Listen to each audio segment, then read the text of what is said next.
Welcome to a new color grading tutorial for the free CapCut app.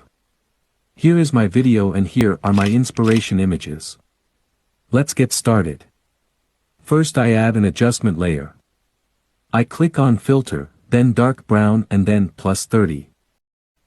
I set brightness to +10, contrast to +5, saturation to +10 and exposure to +4.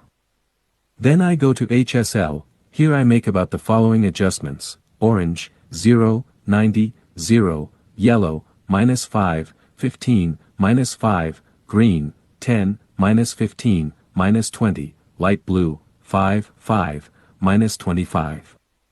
Now go to graphs and adjust the three graphs exactly as I did.